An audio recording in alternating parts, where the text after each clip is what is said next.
Well, joining us now is Deidre DeJear, former candidate for Iowa Secretary of State, now with the Financial Empowerment Center. And Deidre, thanks for joining us this afternoon. I'm happy to be here today.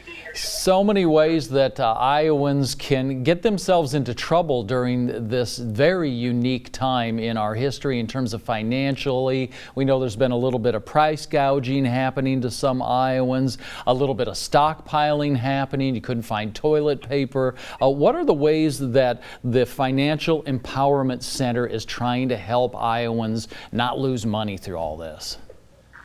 Yeah, you know, in previous times or in previous months, when folks did certain things with their finances, there was always a punitive response from financial institutions.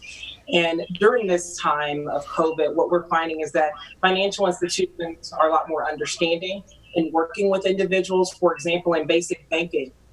Late payments and overdraft fees. Those are things that can now be negotiated, and folks have a little bit more leverage in getting financial institutions to work on their side and work on their behalf. And that's one thing that I want folks to understand during this time is that rules that may have existed previously, even as it relates to evictions, foreclosures, student loan agreements that you had with your government student loans. There are different ways for us to work with individuals to ensure that if they don't have to expend resources at this time, they may not have to. But it takes having that conversation. And it also means being on the phone sometimes for 2 and 3 hours, because there is a lot of folks that are trying to negotiate do loan modifications and things along those lines. But as a Financial Empowerment Center, one of the things that we appreciate is that our coaches are well prepared to work with individuals and to walk them down this road to help them revive their financial situation, or to at least keep it at status quo if necessary.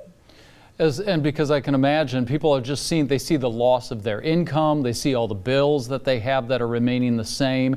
And it sounds like, I'll ask the question, you're running into a lot of people that just don't realize they see all their money going away, but they don't see all the options they have to maybe save money in other areas or defer those costs. Yeah, that's a perfect point to make. You know, I think one of the things that we have gotten used to as a country is automatic payments. So that we can just set our automatic payments and we know on the 12th of every month or the 18th of every month that money is going to come out. But now's the time maybe to just stop those automatic payments. And the reason why I say that is because you have a little bit more control over your finances if you're not adhering to those auto payments. But what that does mean is that you have to pay a little bit more attention to your bills each month.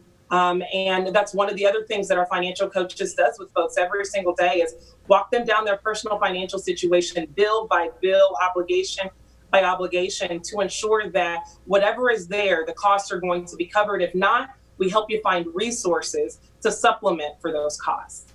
Well, it sounds like the Financial Empowerment Center is a great place to get some advice during these times for a lot of people. Deidre DeJear, thanks so much for joining us this afternoon. Of course.